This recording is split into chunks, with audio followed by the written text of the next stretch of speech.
ایک بادشاہ کے سامنے 4 آدمی بیٹھے تھے، اندھا، فقیر، عالم اور عاشق۔ بادشاہ نے یہ مصرع کہہ دیا، اس لیے تصویر جانا ہم نے بنوائی نہیں، اور سب کو حکم دیا کہ اس سے پہلے مصرع لگا کر شعر پورا کریں۔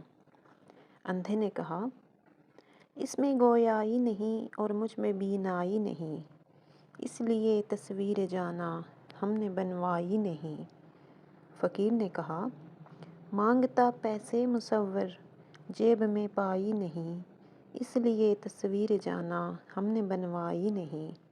عالم نے کہا، بت پرستی دین احمد میں کبھی آئی نہیں، اس لیے تصویر جانا ہم نے بنوائی نہیں۔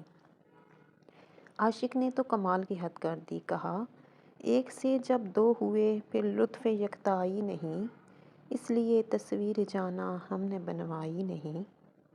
اب آپ بھی اپنے انداز میں شعر مکمل کریں اور کمنٹس میں اس کا جواب دیں۔ شکریہ۔